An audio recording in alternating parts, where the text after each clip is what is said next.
So life is full of tasks that we have to complete on an everyday basis, whether that is one-off tasks or recurring tasks.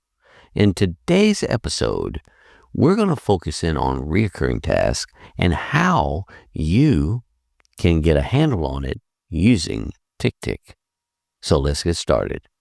Here we are. We have TickTick opened up on our desktop.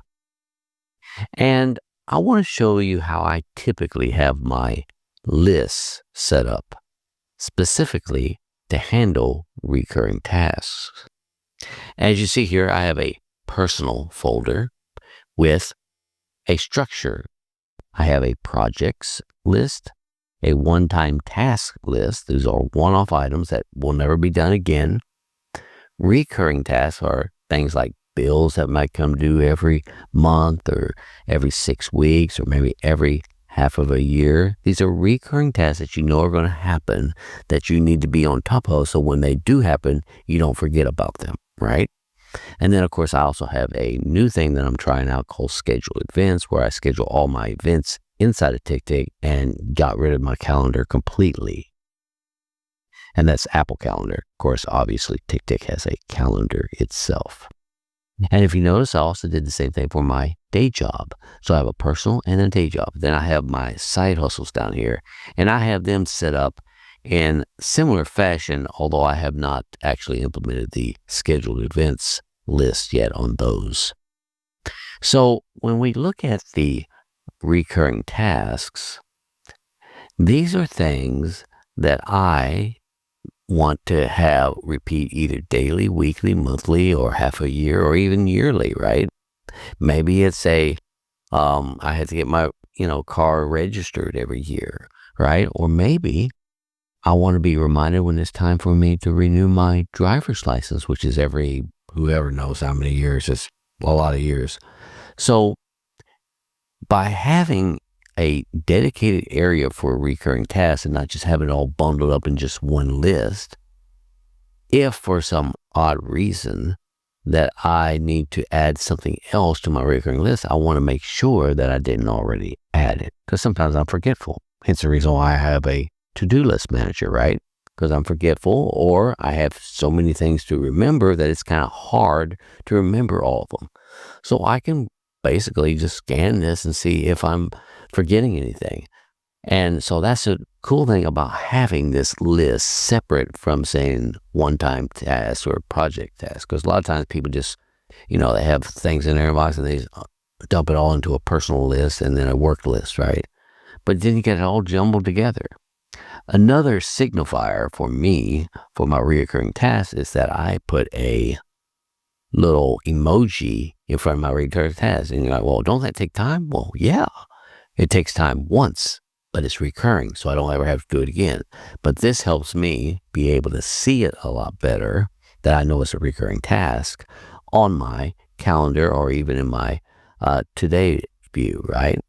So if I look at my calendar here, you see that I have some that have little emojis in front that I know are recurring tasks, right? And then some that are one-off items that are not recurring tasks, right? So this is a cool way to be able to organize all your recurring tasks, and you can put whatever emoji you want. Maybe you just want to keep with just one emoji. Maybe you have that little arrow that goes around in circles as a signifier that's a recurring task for you, and you do that on every single one of your tasks that are recurring. And that's fine. You can do that. Or like I do, I kind of just put whatever the subject matter is as the recurring task for that emoji, right? But I find it very, very helpful to be able to do stuff like this. Now, if you look over here to the right, you see the little arrow that's spinning around. That's a recurring task. But then occasionally, you'll see one that doesn't have it. Doesn't have the little spinning thing. And you say, well, Jerry, I thought that was for a recurring task. Aha. So there's the caveat. Okay. This is actually a recurring task, even though you don't see one spinning right there, right? And don't see the little arrow there that's going around in circles. It's a recurring task that has been split off from the original recurring task. And what do I mean by that? Well, if you have a reoccurring task in here somewhere, right? And you move it to another time slot, it'll ask you, do you want to make that a permanent change? Or do you want it just to be for that instance only? Okay. So let's say, for instance, I want to move this time block to another time. When that happens, this is the dialog box I was just talking about. So when you hit only this reoccurrence, it creates a duplicate of that item so it can be separated from the original repeating task, and it still stays in your list. But you don't need to worry about that because we never spend our time in the list. We spend our time where? In the calendar. Or we can spend our time in the today view. But we never really go into these. These are just holding areas. But if we ever have to go in there and say, gee, did I ever make a reoccurring thing or a reoccurring task for my driver's license? Then I can go in there and look it up and see if I did. And then if not, add it right here to whatever day that it's due on, right? And then make it reoccurring. So this is why I have a reoccurring task list inside of TickTick. And I do it for my, personal life. And then I also do it for my day job. So I have them separate.